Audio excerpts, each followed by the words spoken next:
Welcome back, dear listener. Tonight, we're traveling to a place where science meets the deepest mysteries of human existence, so settle into your pillows. Let your breathing slow and allow yourself to drift into the year 1907, where one doctor's extraordinary quest would forever change how we think about life, death, and the weight of a soul. You find yourself standing in the crisp morning air of Haverhill, Massachusetts. The year is 1907, and the world feels different here. Gaslight still flickers in some windows, while the new electric bulbs cast their steady glow in others. You can smell wood smoke curling from chimneys, mixing with the earthy scent of autumn leaves. The cobblestone streets beneath your feet are slick with morning dew.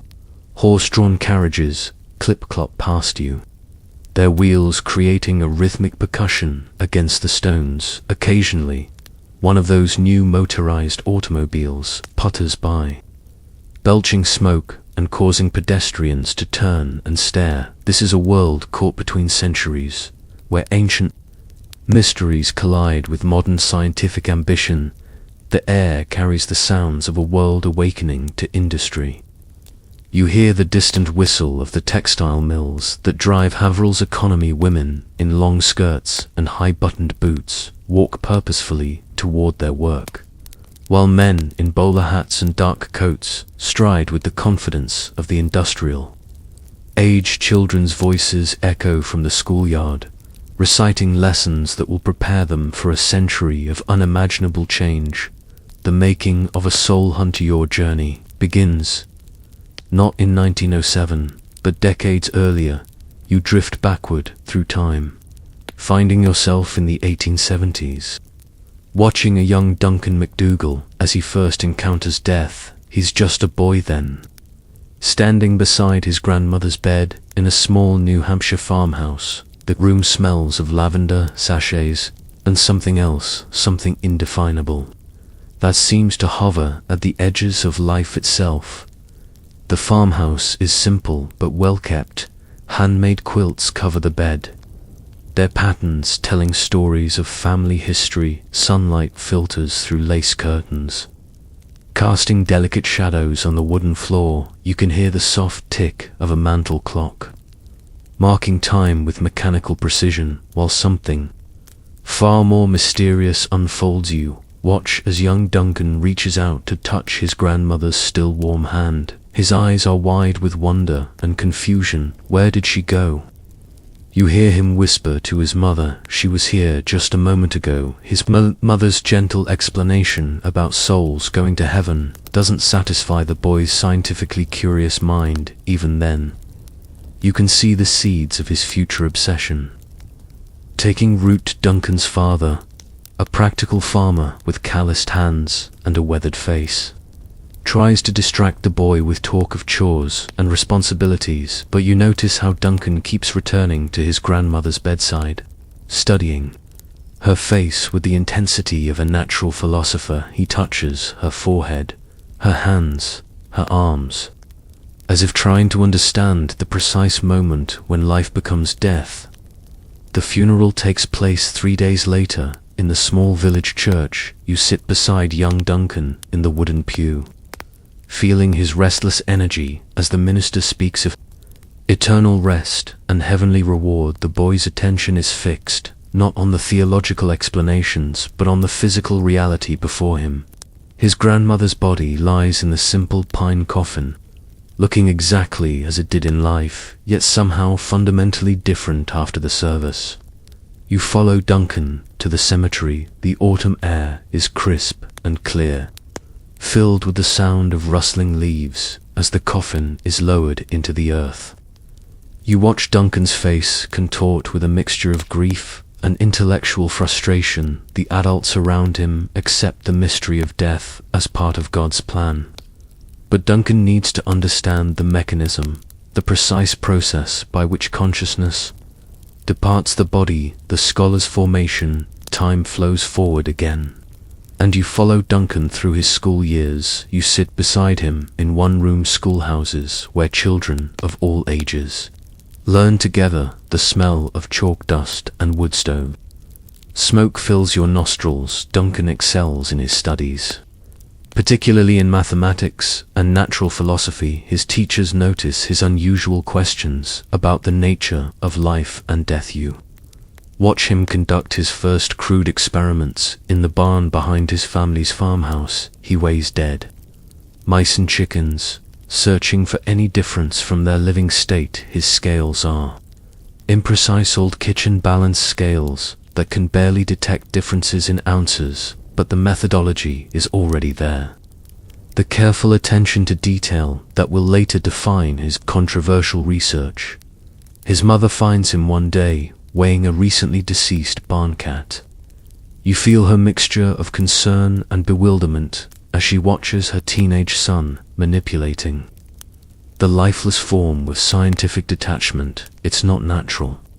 She tells her husband that evening a boy shouldn't be so interested in death, but Duncan's father recognizes something different in his soon intellectual hunger that demands feeding. The decision to send Duncan to college is a difficult one for the farming family. You feel the weight of their financial sacrifice as they scrimp and save to afford his education. The boy shows such promise, such unusual intelligence, that they cannot bear to see it wasted on farm work. His destiny lies elsewhere. In the world of learning and discovery, you accompanied Duncan on the train journey to his preparatory school in Boston. The landscape rushing past the windows represents more than a change of geography.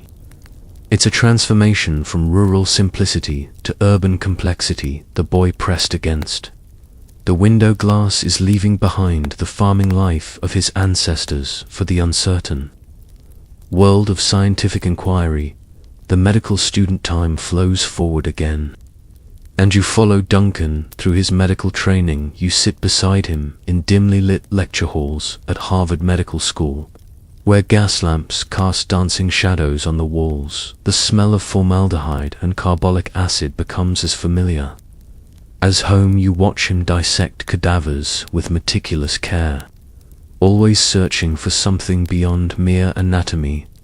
The lecture halls are cavernous spaces filled with wooden benches worn smooth by generations of students. You feel the weight of tradition in these rooms, the accumulated knowledge of centuries. Professors in dark suits deliver their lessons with the authority of men who have unlocked the secrets of the human body. But Duncan's mind wanders beyond the physical structures to the animating force that makes them meaningful.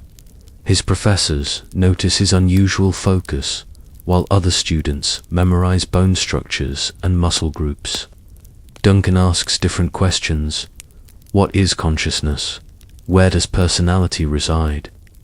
If we can measure blood pressure and heart rate, why can't we measure the soul?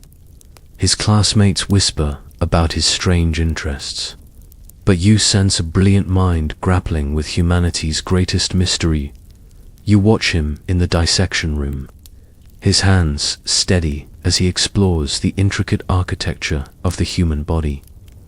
The cadavers are those of the poor, unclaimed bodies that have become teaching tools. Duncan treats them with unusual reverence, as if aware that each was once animated by the mysterious force. He seeks to understand his lab partners, sometimes joke about his intensity, but they respect his skill with the scalpel.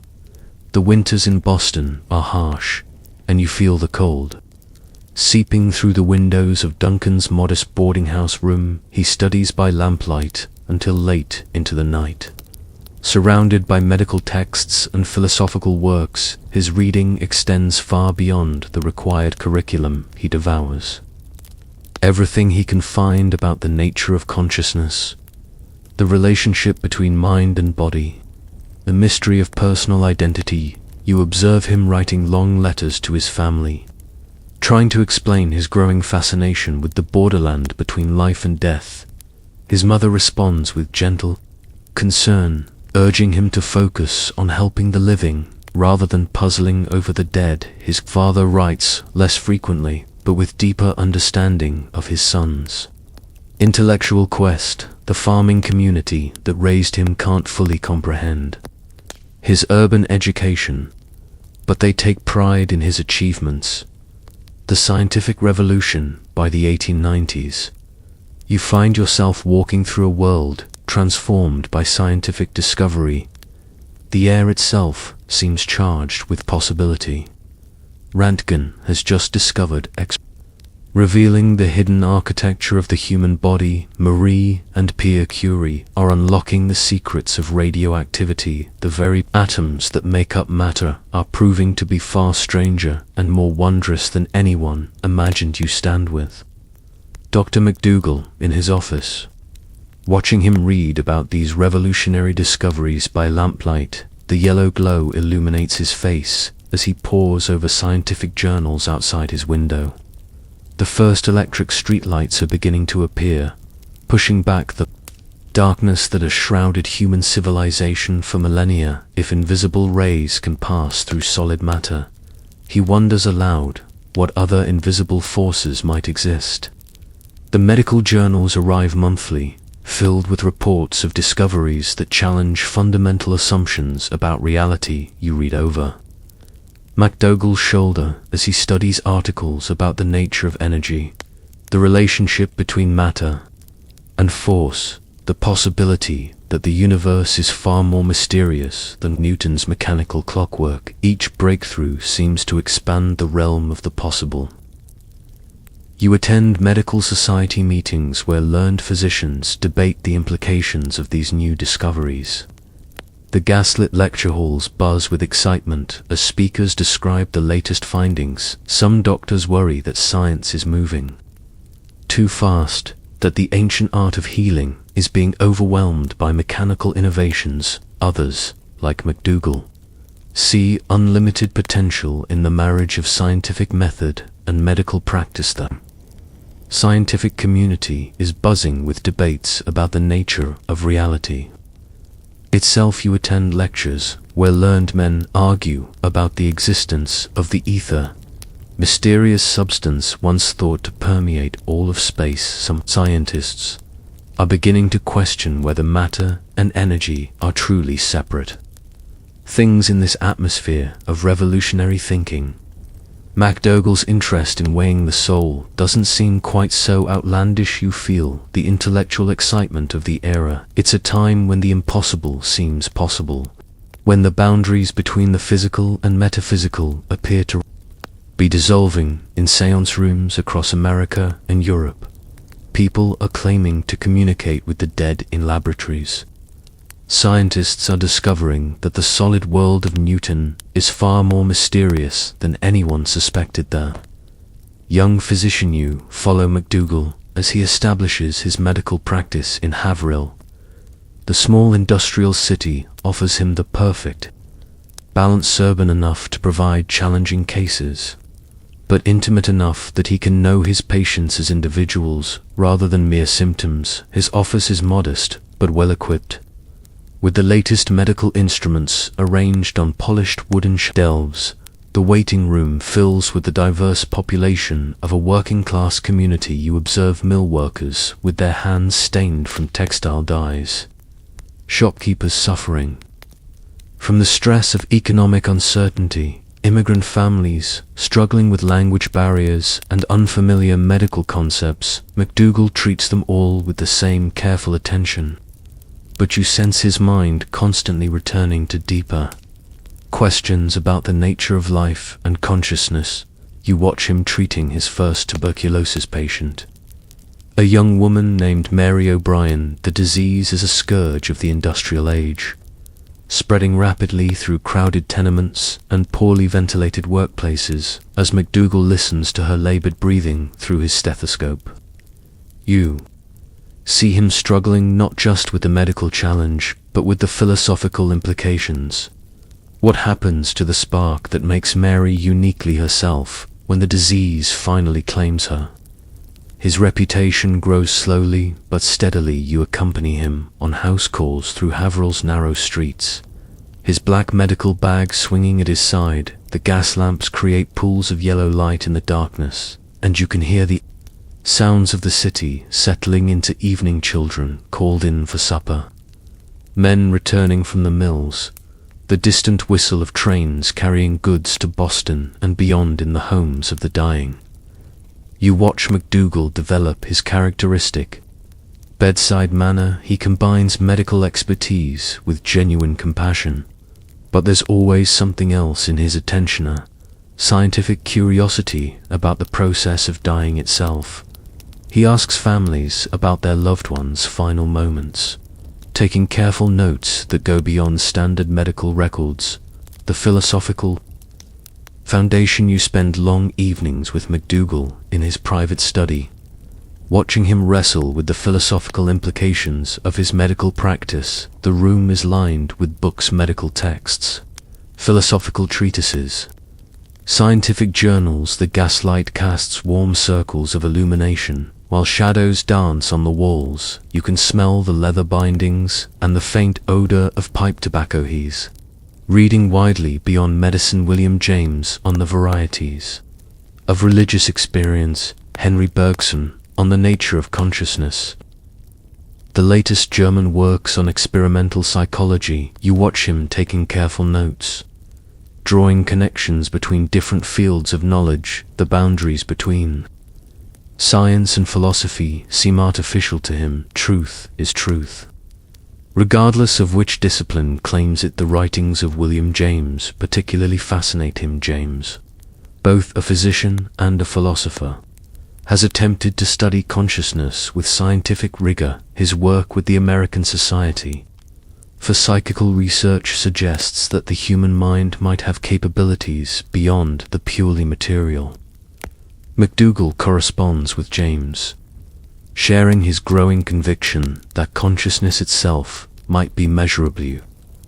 Observe him working through the logical steps of his hypothesis. If consciousness exists, and every aspect of human experience suggests that it does, then it must have some relationship to the physical world. If it has a relationship to the physical world, then its presence or absence should produce detectable effects. The simplest such effect would be a change in mass. The scientific method demands operational definitions. MacDougall struggles to define exactly what he means by soul or consciousness. Is it the seat of personality, the source of self-awareness, the repository of memory and emotion? Perhaps it doesn't matter if any non-material aspect of human nature exists. Its departure at death should leave some measurable trace. The birth of an idea comes to MacDougall gradually, like dawn breaking over a landscape. You're with him in his private study one winter evening in 1901, watching snow fall past the frosted windows. The fire in the grate crackles softly, casting warm orange light across his medical texts. He's been treating tuberculosis patients for years, watching too many souls slip away into the unknown. The soul exists, he writes in his journal, the pen scratching across paper with deliberate strokes. It must have substance, and if it has substance, it must have weight. Therefore, it should be possible to measure the difference between a living body and one that has just died. You watch him work through the logic, step by careful step. The scientific method demands measurable, repeatable results. If consciousness, personality, and all the ineffable qualities that make us human have any reality beyond mere brain chemistry, they should leave some trace, some fingerprint in the physical world. He begins sketching designs for a scale sensitive enough to detect the smallest changes in weight. The mechanism must be precise to 1/10 of an ounce, far more accurate than any ordinary medical scale. You can see his excitement building as the plan takes shape. This won't be a seance or a spiritual exercise. This will be science, pure and rigorous. The technical challenges are formidable. He consults with instrument makers in Boston, explaining his need for unprecedented precision. The scale must be sensitive enough to detect minute changes, yet stable enough to function reliably over long periods. Every component must be calibrated to eliminate sources of error you observe. Him working late into the night, calculating the mechanical principles involved. The bed must be perfectly balanced on the scale platform. Any movement of the patient, any change in the distribution of weight will register on the delicate mechanism. He must account for breathing, circulation, perspiration, every physiological process that might affect the readings. Technical preparations. The construction of the experimental apparatus takes over a year. You watch MacDougall working with local craftsmen to build his precision scale. The bed frame is constructed from the finest hardwood, each joint fitted with mathematical precision. The brass fittings are polished to a mirror shine, and every component is tested and retested for accuracy. Scale itself is a marvel of mechanical engineering. You observe the careful calibration process as MacDougall adjusts counterweights and spring tensions. Test objects of known mass are placed on the platform repeatedly. Their measurements compared against standard weights. Any deviation, no matter how small, requires adjustment and recalibration. You feel the excitement building as the apparatus nears completion. Local physicians begin visiting laboratory to examine the unusual equipment. Some are skeptical of the entire enterprise, but others are intrigued by the precision of the instrumentation. Word begins to spread through the medical community about the young doctor's unusual research project. The room housing the experiment is prepared with equal care. MacDougall removes all unnecessary furnishings that might vibrate or shift, affecting the delicate readings. The walls are lined with heavy curtains to dampen sound and air movement. Even the floorboards are reinforced to prevent flexing under the weight of the equipment. Temperature control becomes a crucial concern. MacDougall installs multiple thermometers throughout the room, monitoring for any variations that might affect the scale's accuracy. He experiments with different heating methods, trying to maintain perfectly stable conditions. Every environmental variable must be controlled if the results are to have scientific validity. Preparing the sacred laboratory. By 1906, you find yourself standing in the room where everything will unfold. Dr. MacDougall has converted a section of his medical facility into what he calls his research laboratory.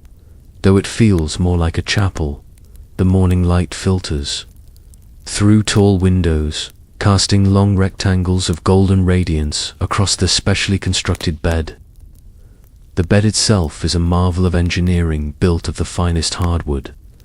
It rests upon a platform scale of MacDougall's own design. Every component has been calibrated and recalibrated. The brass fittings gleam in the sunlight, and you can hear the mechanism's delicate breathing as it waits in perfect balance. You run your fingers along the smooth wood of the bed frame.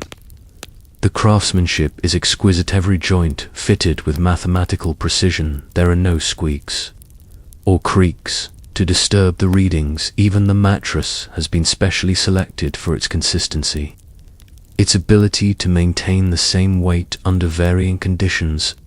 The room has been stripped of all unnecessary furnishings.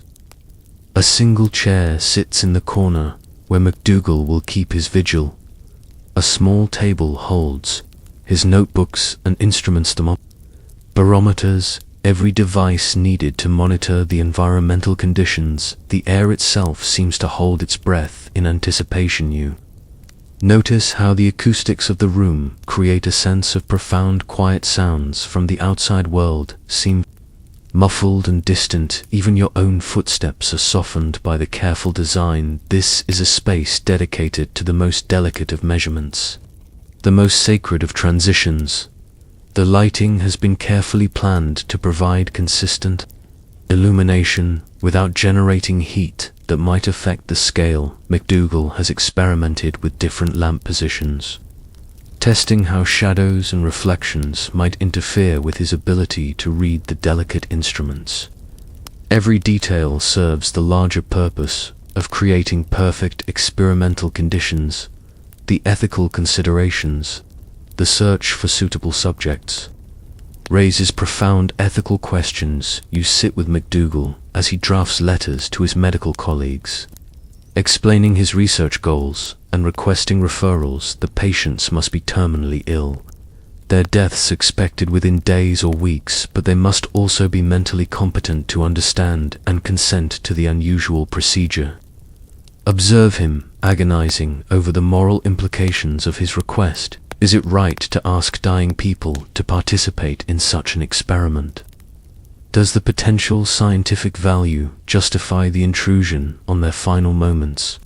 MacDougall consults with clergy and fellow physicians, seeking guidance on these unprecedented ethical challenges. The local minister, Reverend Thomas Hartwell, visits MacDougall's laboratory to discuss the theological implications. You listen as the two men debate whether the soul can be studied by scientific methods.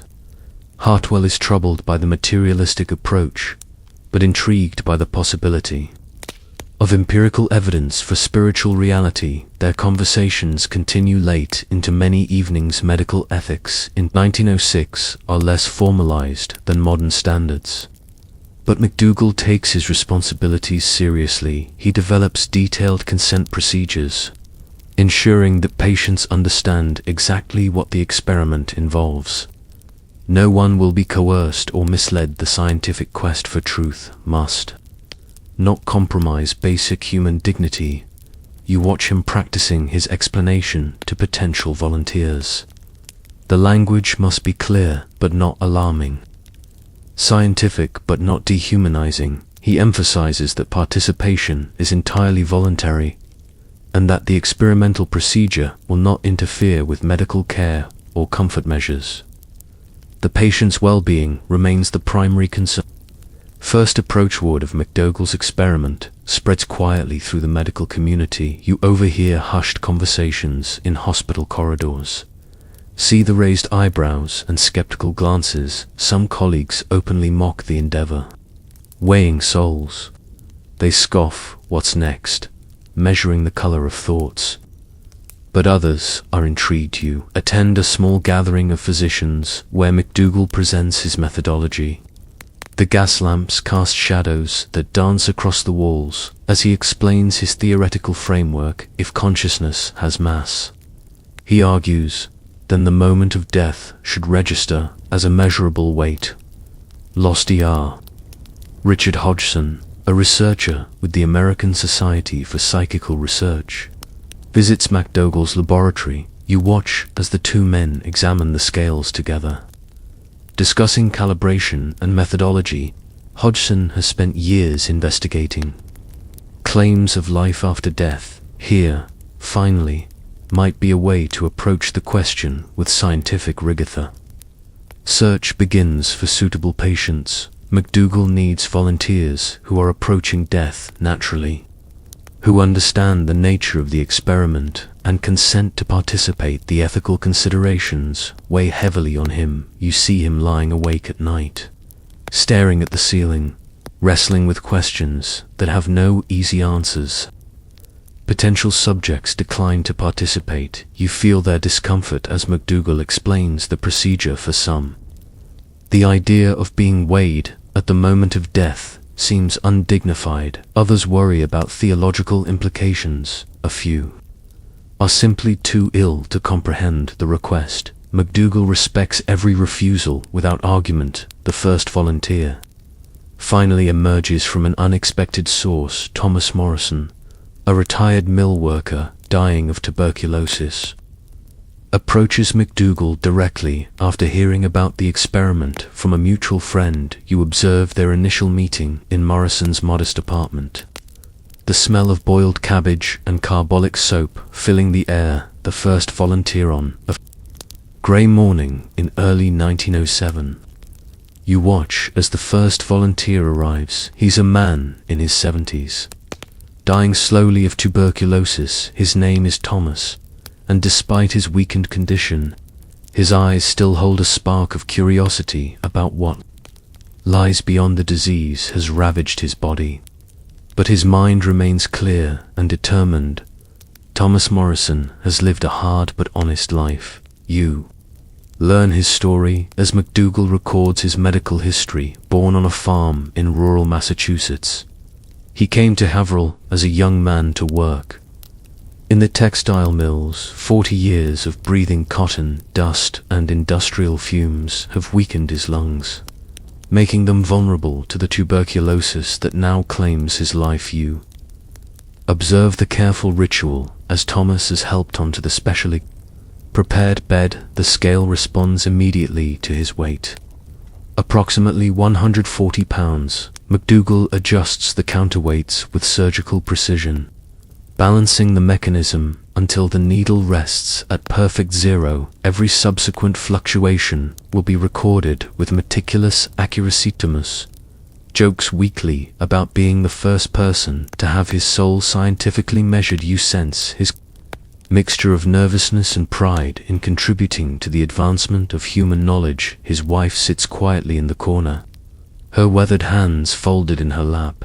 occasionally wiping away tears. The magnitude of what they're witnessing isn't lost on any of them.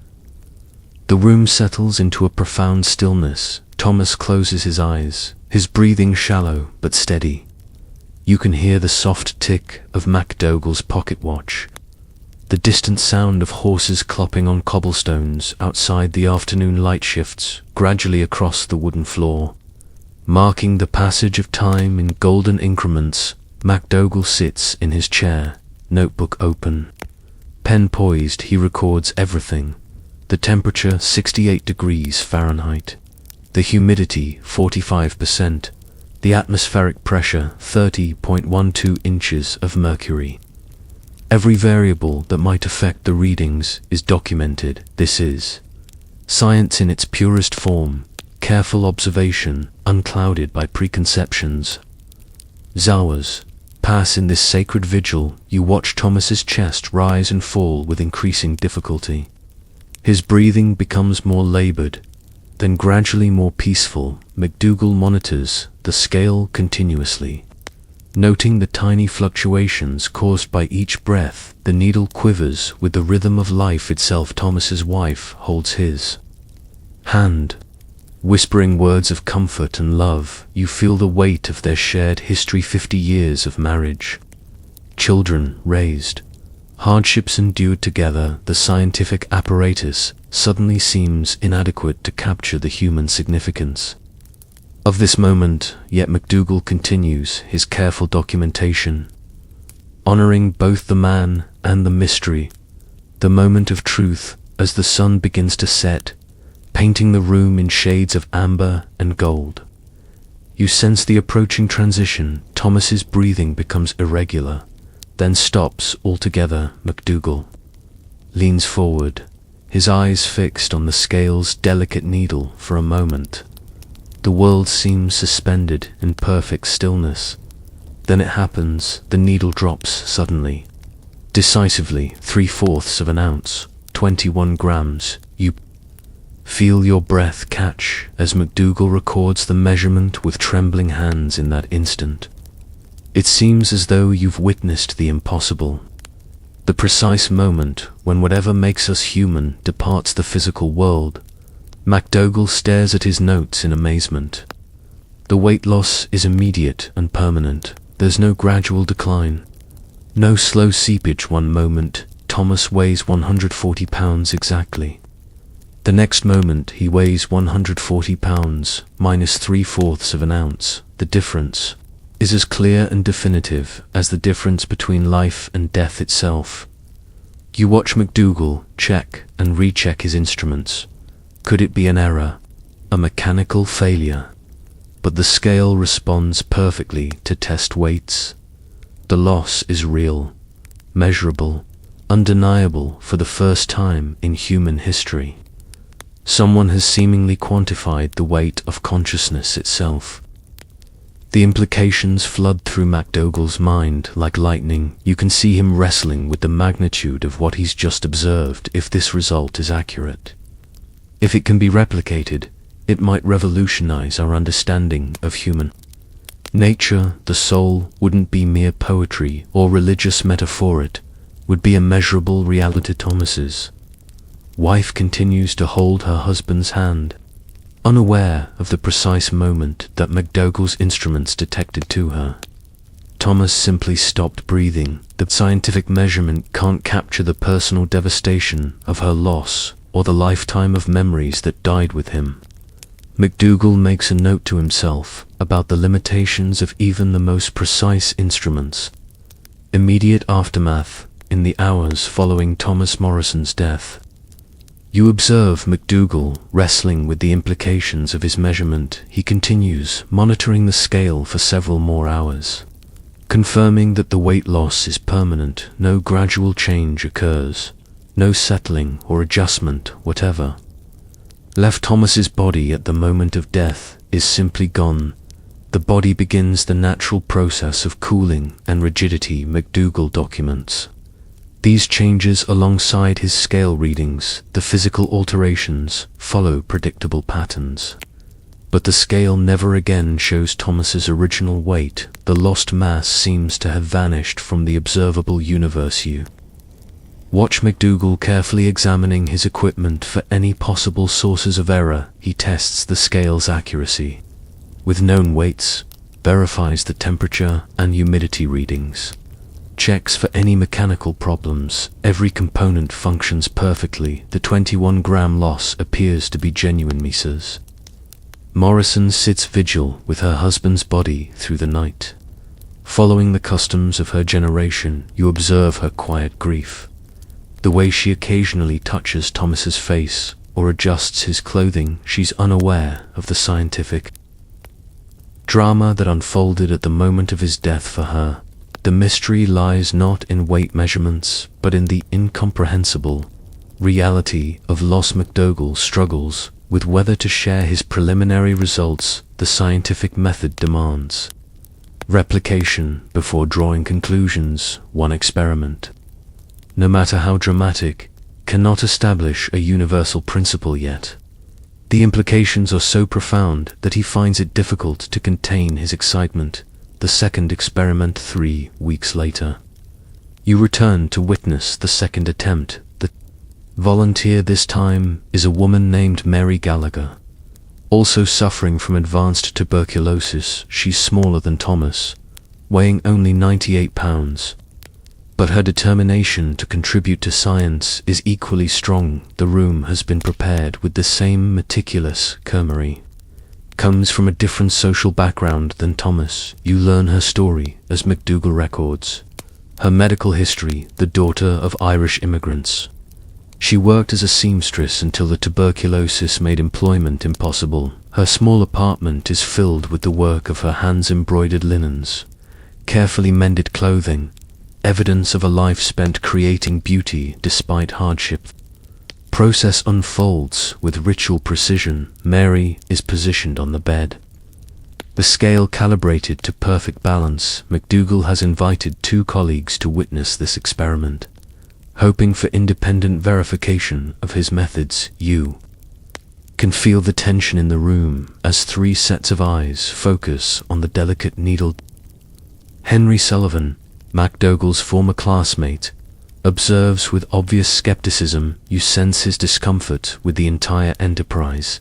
He's agreed to witness the procedure as a favor to MacDougall, but his body language suggests deep reservations about the scientific value of the endeavor. Dr. Margaret Winters, one of the few female physicians in the area, takes careful notes of her own. You watch her methodical approach to documentation. She's intrigued by the innovative methodology, even while remaining cautious about the underlying assumptions. Her presence adds credibility to the proceedings this time.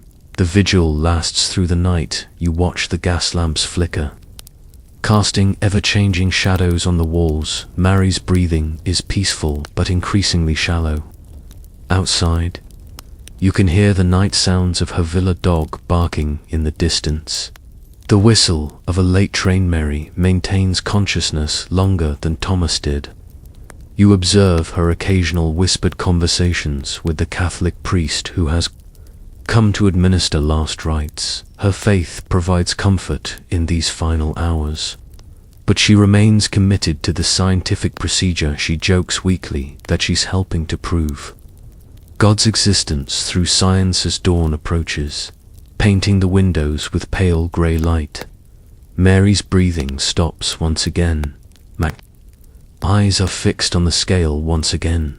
You hold your breath in anticipation, but this time, the needle doesn't move. Mary's weight remains constant, even in death.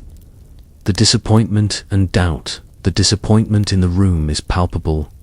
MacDougall's colleagues exchange glances, their skepticism evident. Perhaps the first result was an anomaly. Dr. Sullivan suggests a mechanical error that happened to coincide with the moment of death, but MacDougall isn't ready to abandon his hypothesis. Science demands multiple trials.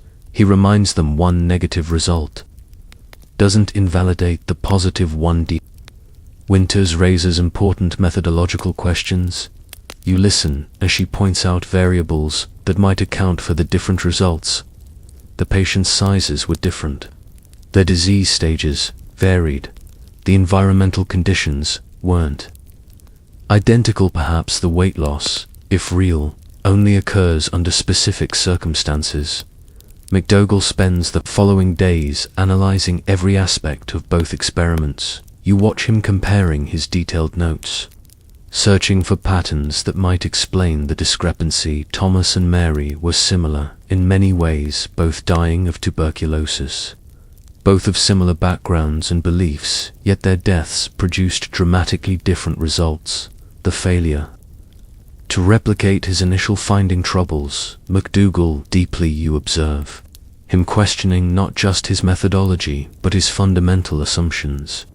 Perhaps consciousness doesn't have mass after all. Perhaps Thomas's weight loss was indeed a measurement error. The excitement of discovery gives way to the more familiar experience of scientific uncertainty, yet MacDougall can't abandon the possibility that his first measurement was accurate. You watch him redesigning his experimental protocol, trying to identify and control additional variables. If the soul does have weight, there must be factors that determine when and how that weight manifests. More experiments are needed. The third trial month passes before the next opportunity arises. You find yourself once again in that sacred laboratory, this time observing a man named Robert Chen. He's younger than the previous volunteers, only in his 50s, but tuberculosis has advanced rapidly through his system. There's an intensity in his eyes, a fierce curiosity about what lies beyond the veil. Robert represents Haverell's growing immigrant population. His family came from China to work on the Transcontinental Railroad, then settled in Massachusetts.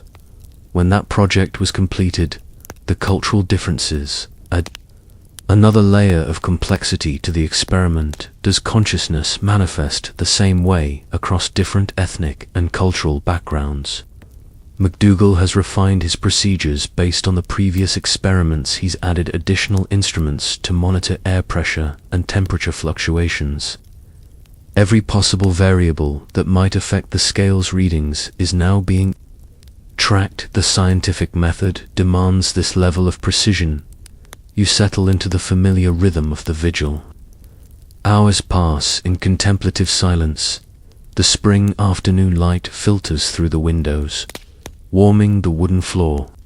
Robert's breathing is labored but steady. MacDougall maintains his careful documentation, recording every detail of the environment and the patient's condition. Robert's family maintains traditional vigil practices alongside the scientific observation. You watch as they burn incense and whisper prayers in Cantonese. The mixture of ancient ritual and modern science creates a unique atmosphere in the laboratory. Both approaches seek to honor the mystery of death, albeit through different methods. As evening approaches, Robert's condition deteriorates rapidly. His breathing becomes increasingly irregular, then stops altogether. You watch MacDougall's eyes dart to the scale, hope and anxiety warring. In his expression, the needle quivers, then drops half an ounce, 14 grams, different from the first measurement, but still a clear, immediate weight loss. At the moment of death, MacDougall's excitement is tempered by scientific caution to positive results out of 3 trials. The amounts differ, but the pattern is emerging. Something measurable seems to leave the human body at the moment of death, but what exactly is being measured? The growing controversy word of MacDougall's experiments begins to spread beyond the medical community. You overhear conversations in coffee houses and barbershops. Read letters to newspaper editors. Some people are fascinated by the possibility that science might finally prove the existence of the soul. Others are deeply offended by what they see as a materialistic arc on sacred mysteries.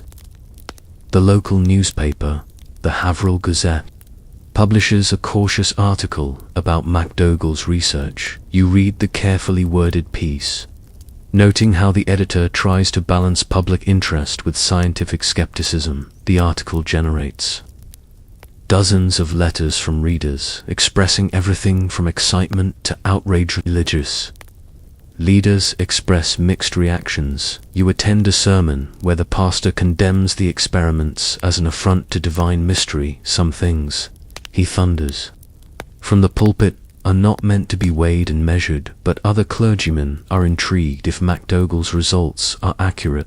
They argue it would provide scientific support for their teachings about the immortal soul.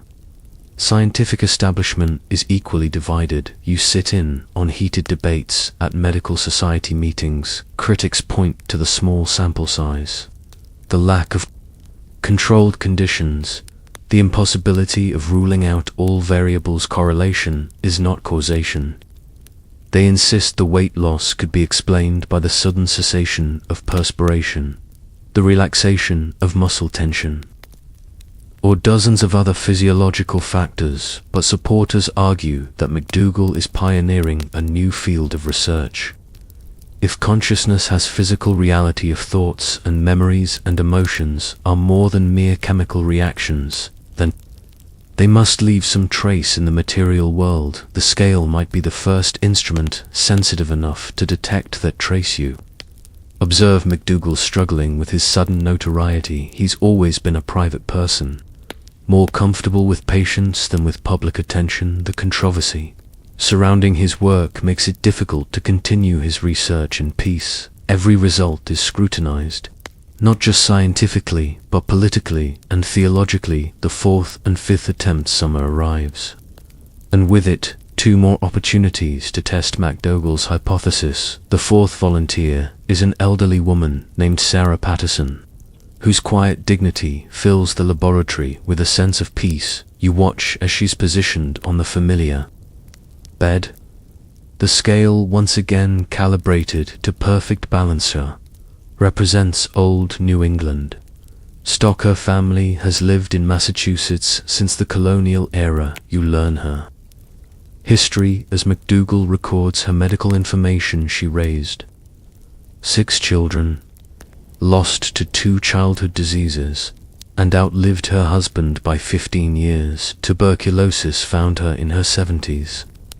A final indignity in a life marked by both triumph and tragedy. The process has become ritual by now. MacDougall's movements are precise and practiced. He checks his instruments, records the environmental conditions, settles into his vigil chair. The afternoon light streams through the windows, creating a cathedral-like atmosphere in the simple room. This time, the result is ambiguous. Sarah's weight drops slightly at the moment of death, then fluctuates for several minutes before stabilizing.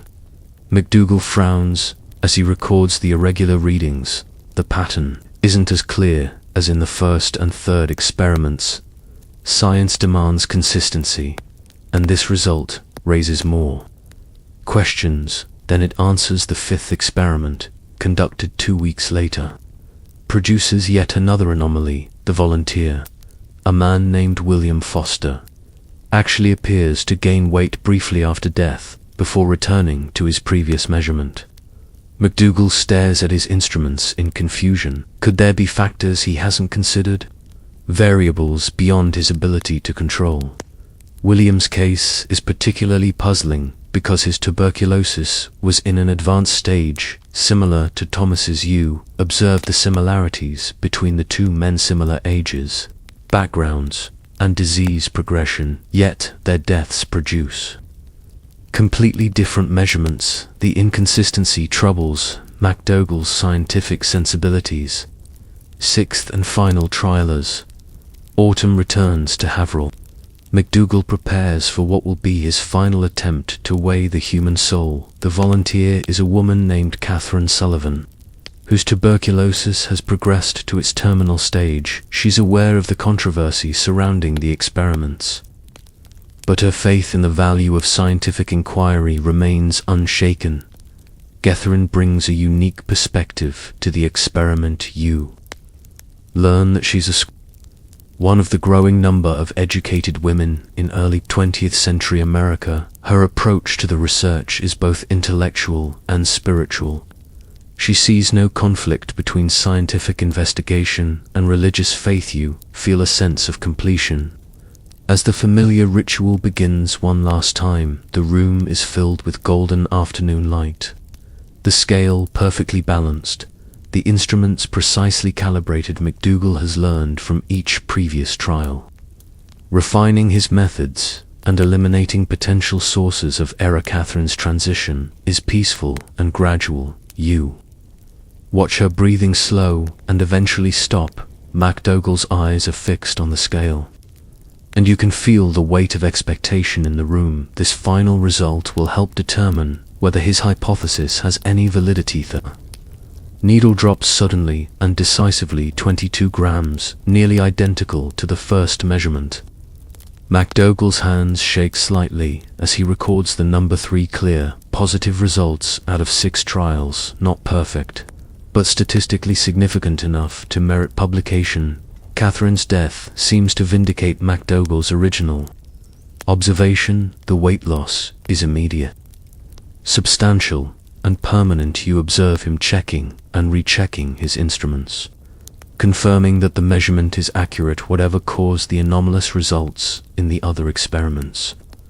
The basic phenomenon appears to be decision to publish. Winter settles over Haverhill as MacDougall wrestles with the decision to make his findings public. You sit with him in his study on long December nights, watching him pore over his data by lamplight. The numbers tell a complex story. Some trials showed clear weight loss at the moment of death, others showed no change, and one showed anomalous fluctuations.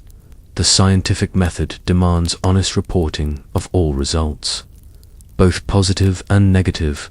MacDougall knows his critics will seize on the inconsistencies, but he also believes the positive results are too significant to ignore if there's even a possibility that consciousness has measurable mass.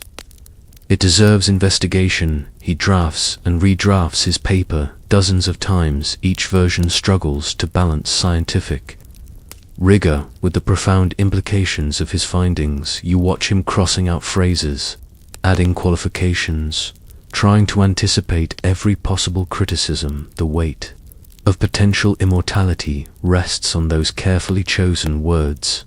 MacDougall consults with colleagues about the best venue for publication. Major medical journals might reject the work as too controversial. Popular magazines might sensationalize the findings. He needs a publication that will present his results fairly while maintaining scientific credibility. Finally, in March of 1907, he submits his paper to American Medicine Journal. The title is deliberately modest: Hypothesis Concerning Soul Substance, together with experimental evidence of the existence of such substance. But you can sense his excitement beneath the cautious academic language. After years of preparation and months of experimentation, his work will finally see the light of day. Publication, an immediate reaction. The paper appears in the April issue of American Medicine. You watch MacDougall pace nervously in his office, waiting for the scientific community's response. He doesn't have to wait long. Within days, letters begin arriving from colleagues, journalists, and curious members of the public. The initial reactions are explosive. Some fellow physicians congratulate him on his innovative methodology. Others condemn the entire enterprise as pseudoscience. The popular press seizes on the story with sensational headlines. Doctor weighs human soul, and 21 grams, the weight of consciousness. You attend a medical society meeting where MacDougall presents his findings to a room full of skeptical colleagues. The atmosphere is tense. Electric with controversy, Dr. Augustus Clarke stands to challenge the methodology. How can you be certain, he demands, that the weight loss isn't simply the result of air leaving the lungs? MacDougall responds with careful scientific reasoning. He's considered this possibility and others. The sudden, permanent nature of the weight loss distinguishes it from gradual physiological changes, but his critics aren't satisfied. They demand larger sample sizes, controlled conditions, independent replication. The debate spreads beyond medical journals to newspapers and popular magazines. You read editorials arguing both sides of the controversy. Some writers hail MacDougall as a pioneer who's bridged the gap between science and spirituality. Others dismiss him as a deluded researcher who's confused correlation with causation. International attention follows the American coverage. You observe MacDougall translating correspondence from European scientists who want to learn more about his methods. Some express interest in replicating his experiments. Others write to criticize his assumptions. The controversy has gone global. The religious response, the reaction from religious communities, is equally mixed and passionate. You attend sermons where preachers grapple with the implications of MacDougall's work. Some see it as validation of their faith's scientific proof that humans possess immortal souls. Others worry that reducing the soul to a measurable quantity somehow diminishes its sacred nature. Father Michael O'Sullivan, a Catholic priest in nearby Boston, writes a thoughtful response that you read in the Catholic Herald. He argues that the soul's weight, if real, doesn't contradict church teaching. God works through natural law. He writes, if the soul has substance, it's because the Creator chose to give it substance. But Rabbi Abraham Goldstein takes a different view in his synagogue's newsletter. He worries that MacDougall's experiments represent a dangerous materialism. The soul, he argues, is not a thing to be weighed like grain or measured like water. It exists beyond the physical realm, beyond the reach of scientific instruments. Protestant denominations are similarly divided. Progressive ministers embrace MacDougall's work as evidence that science and faith can coexist. Conservative preachers condemn it as an attempt to reduce divine mystery to mere mechanics. The controversy rages in church newsletters and theological journals across the country. You observe theological students debating MacDougall's findings in seminary classrooms. The questions raised touch on fundamental issues of doctrine and belief. If the soul has weight, what does that mean for concepts of heaven and hell? How does measured consciousness relate to concepts of divine judgment and eternal life? Some religious leaders organize formal responses to MacDougall's work. You attend conferences where theologians and philosophers attempt to reconcile scientific materialism with spiritual belief. The discussions are often heated, but always thoughtful. MacDougall has forced religious thinkers to confront questions they previously avoided. Scientific skepticism. Scientific establishment's response is overwhelmingly critical. You read devastating reviews in major medical journals. Dr. William Osler, one of the most respected physicians of the era, dismisses the entire enterprise in a scathing editorial. The soul, he writes, if it exists, is not subject to the laws of physics. The criticisms are methodological and theoretical. Critics point out that MacDougall's sample size is far too small to draw meaningful conclusions. 6 subjects with only 3 showing clear results, hardly constitutes definitive evidence. The lack of control groups makes it impossible to rule out alternative explanations. Margaret Fuller, one of the few female physicians of the era, writes a particularly insightful critique. She argues that MacDougall has failed to account for numerous physiological changes that occur at death. The cessation of perspiration alone could account for the observed weight loss without careful controls. The results are meaningless, but the most damaging criticism comes from physicists rather than doctors. Professor Albert Einstein, though still a young researcher, weighs in on the controversy. His letter to the New York Times points out that consciousness, if it exists as MacDougall suggests, would violate the principle of conservation of mass energy. The weight can't simply disappear, must go somewhere, you observe. MacDougall, attempting to respond to these criticisms, he writes careful rebuttals addressing each methodological concern, but the scientific establishment has largely made up its mind that burden of proof for extraordinary claims is extraordinarily high, and MacDougall's evidence falls short of that standard. The controversy affects MacDougall's medical practice. You notice former patients avoiding his office, uncomfortable with his reputation as the soul-weighing doctor. Medical colleagues become distant, reluctant to associate with someone whose scientific judgment has been called into question. The personal cost of challenging conventional wisdom becomes apparent. Attempts at replication. Despite the criticism, several researchers attempt to replicate MacDougall's experiments. You follow Dr. Wilson's efforts at Johns Hopkins University using more sophisticated equipment and larger sample sizes.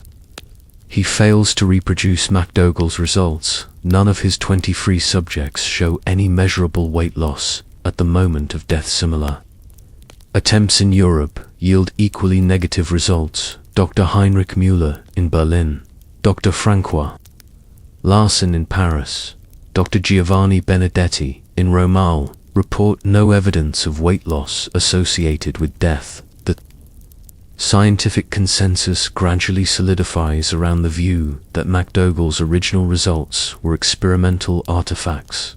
But MacDougall refuses to concede defeat. You watch him in his laboratory, working alone. Now that most colleagues have distanced themselves from his research, he's convinced that the negative replications are flawed, that other researchers lack his meticulous attention to detail. The truth, he believes, requires perfect conditions and perfect patience. He designs new experiments, more sophisticated scales, better controls, but funding is difficult too. Obtain. Medical institutions are reluctant to support research that's been so thoroughly discredited.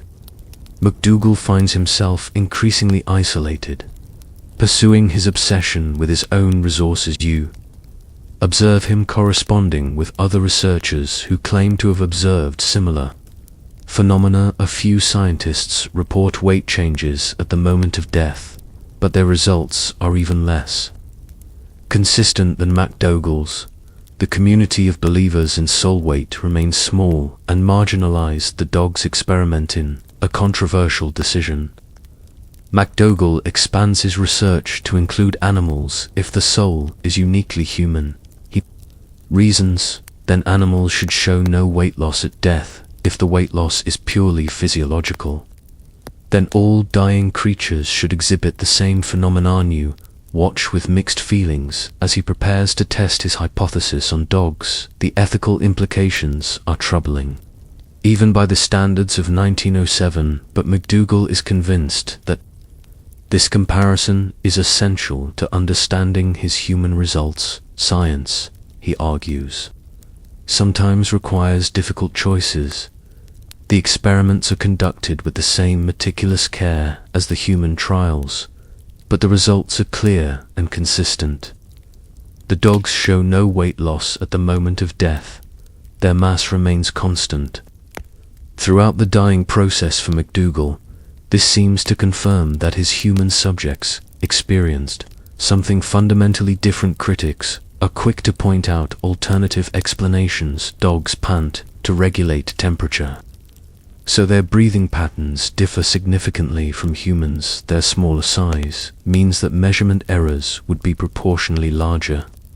The psychological stress of the experimental conditions might affect the animals differently than human volunteers, but MacDougall sees vindication in these results. The difference between humans and animals, he argues, supports his hypothesis that consciousness itself has mass. Only humans, with their complex self-awareness and spiritual nature, possess souls heavy enough to register on his scales. The animal experiments generate additional controversy. You observe animal welfare advocates protesting outside MacDougall's laboratory. The use of healthy dogs for such research strikes many people as cruel and unnecessary. MacDougall's reputation suffers further damage. The growing isolation as the years pass.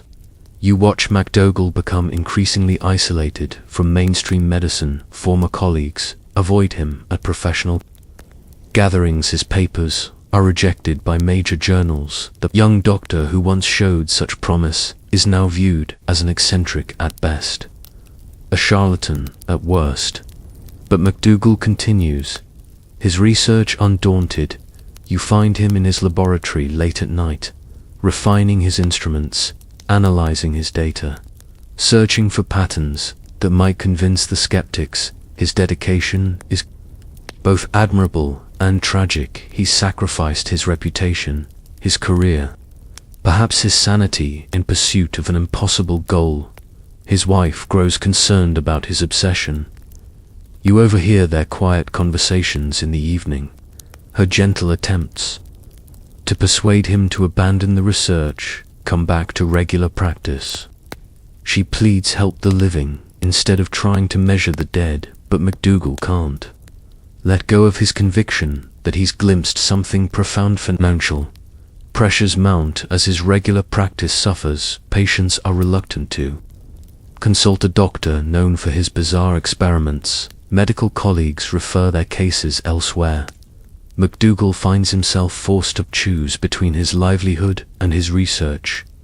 He chooses the research. You observe him taking odd jobs to fund his continued experiments. He works as a consultant for patent medicine companies, writes popular articles about health and hygiene, even gives public lectures about his soul-weighing research. The crowds that attend are more curious than scientific, but they provide needed income. The legacy takes shape despite the scientific establishment's rejection.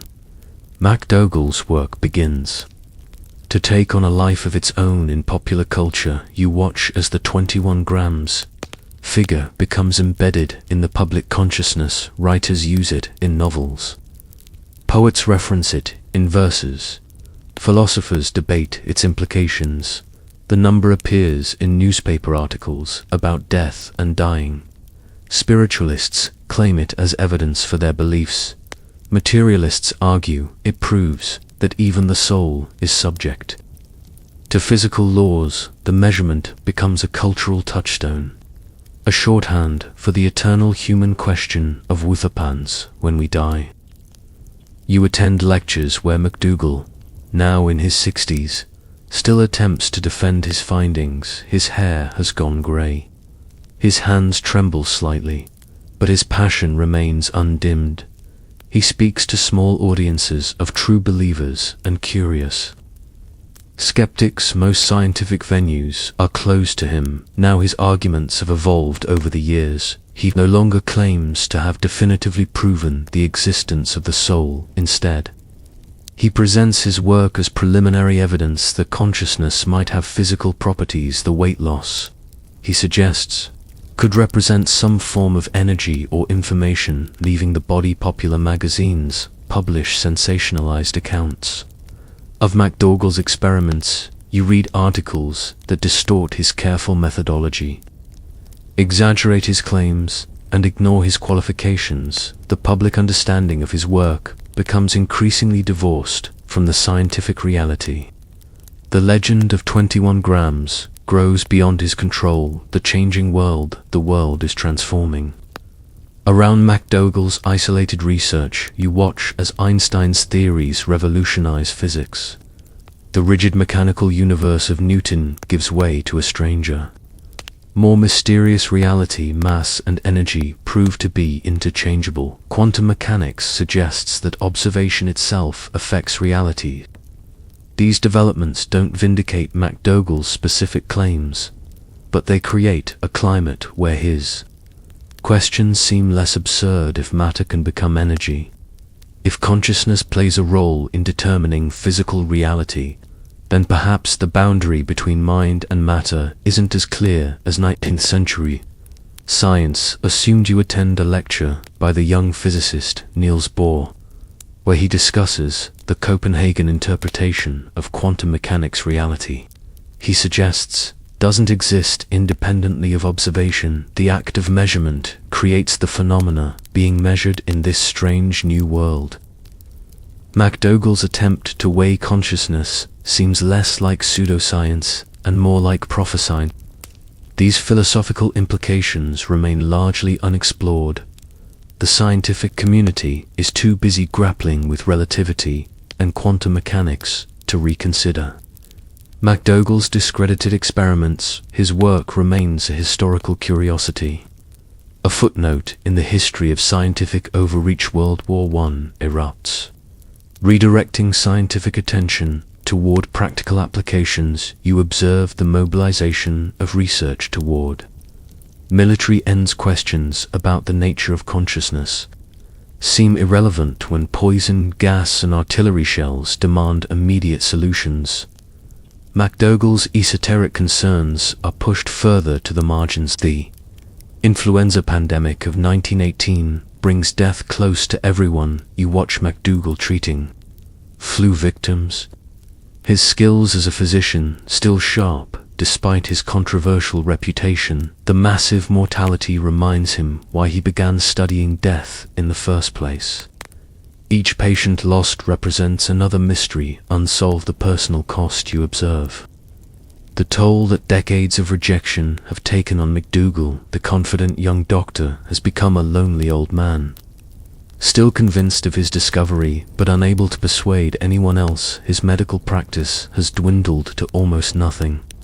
His savings are exhausted, his reputation is in ruins, yet he continues his research with diminished resources. You find him in his laboratory, now cramped and cluttered, still tinkering with his scales. The equipment shows its age, brass fittings tarnished, wood worn smooth by countless adjustments, but the mechanism still works, still responds to the tiniest changes in weight. His wife has grown old alongside him, sharing his isolation from the medical community. You see her bringing him meals in the laboratory, gently reminding him to rest. She's never fully understood his obsession, but she stood by him through the controversy and criticism.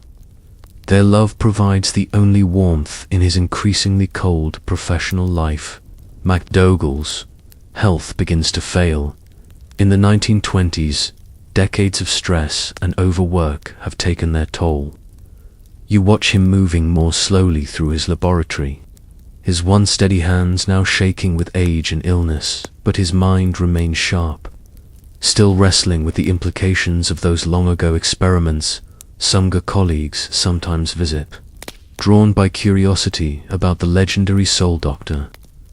You observe these encounters with mixed emotions. The young physicians are respectful but condescending, treating MacDougall as a relic of a more naive age. They don't understand that his questions were ahead of his time, not behind it. The final years, as the 1920s progress, you watch MacDougall gradually accept that his work will never receive the recognition he believes it deserves. The scientific establishment has moved on. New discoveries in physics and chemistry have captured the imagination of researchers.